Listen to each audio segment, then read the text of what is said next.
Ассаламу алейкум. Амансыңар достар. Достар, бүгін бір ушул бизнес темасы боюнча бир аз кеп кылалы сиздер менен. Достор, мындай бизнес бул рискованный нерсе экен негизи. Өтө кооптуу нерсе экен. Кээде ишиң, жумушуң жүрүшүп кетсе жакшы, жүрүшпөй калса андан жаман экен. Анан жумушуң жүрүшүп баратып туруп, жумушуң кайра жүрүшпөй калса анда дагы жаман экен достор.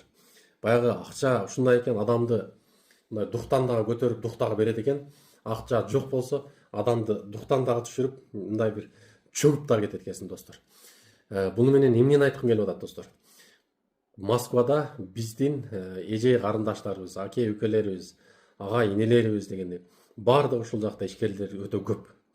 Ал ишкерлер мисалы баардык эле ал ишкерлик кылгандарга баары эле бул жакта ушул өзүбүздүкүлөр барып тамагын жейбиз, чайхана болсо, устаханасы болсо өзүбүз машинелерибизди барып оңдотобуз достор. Чач тарашы болсо өзүбүз барып чачыбызды тегизетебиз достор. Кыскасын айтканда колдон келишинче колдойбуз дайыма элечи. Бирок бүгүн тема достор кечеги күнкү Канат Таксырдын чайханасы боюнча мындай бир сөз кылган жатам достор сиздер менен. Канат Таксыр бир эки жыл мурун чайхананы ачкан Асман деп. Ал жерде жумуш абдан жакшы болгон, жумушу сонун болуп барып, киреше абдан жакшы болгон. Ал маалда ошол акча топтоп, жакшына мындай бир өзүнүн нугуна түшүп баштаганда, мындай бир ортодо акча бар жерде интрига бар дегендей, ал жерде партнерлор пайда боло калат дагы, башка жака чоң чайхана ача калалы дейт дагы, Чертаново жака.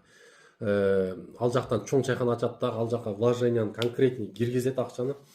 Андан кийин булар ойлогондой ал жерде жумуш жүрүшпөй калат достор. Жумуш жүрүшпөй калгандан кийин ал партнерлор менен кыскасы алар өздөрү ичара токтотот дагы, ал жак жабылып ушундай бир банкротствого учурап калат достор.